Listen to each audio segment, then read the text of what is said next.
নজর রাখবে এবার 2 কোটির প্রতারণা শিকার ইসকন। ধর্মীয় বই কেনার বরাত দিয়ে এবার প্রতারিত।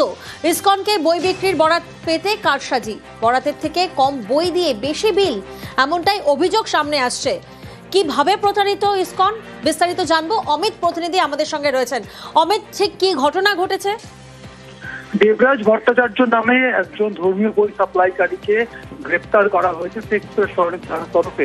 ইসকনের তরফে এই দেবরাজ ভট্টাচার্য এবং তার অ্যাসোসিয়েটদের বিরুদ্ধে অভিযোগ দায়ের করা হয়েছিল শেখপুরা শহরের থানায়। ইসকনের কি অভিযোগ? ইসকনের অভিযোগ তারা 2 কোটি টাকার প্রতারিত হয়েছে বা তারা প্রতারণার শিকার হয়েছে।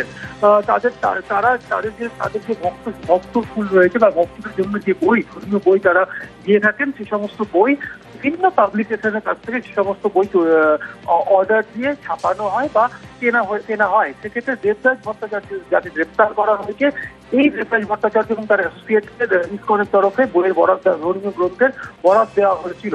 সেক্ষেত্রে এর বিরুদ্ধে অভিযোগ হচ্ছে যে সংখ্যায় বইয়ের বরাত দেওয়া হয়েছিল সেই সংখ্যায় বই না দিয়ে ভুয়ো বিল জমা দিয়ে ইসকনের থেকে তারা যে টাকা তুলেছিলেন তাতে দেখা যাচ্ছে, তাদের যে অডিট করা হয়েছে তাতে দেখা যাচ্ছে 2 কোটি টাকার কিন্তু হিসেবের গড়মিল। সেক্ষেত্রে 2 কোটি টাকা দেওয়া হয়েছিল যে দেবরাজ ভট্টাচার্যকে, কিন্তু যে সংখ্যায় বই তাদের পাওয়ার কথা ছিল সেই সংখ্যায় বই পায়নি।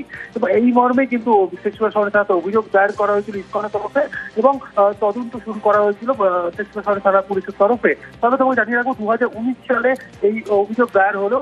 গতকাল এই দেবরাজকে গ্রেপ্তার করতে সমর্থ হয়েছে কলকাতা পুলিশ, কারণ 2019 অভিযোগ দায়ের হওয়ার পর থেকে দেবরাজ গা ঢাকা দিয়েছিলেন।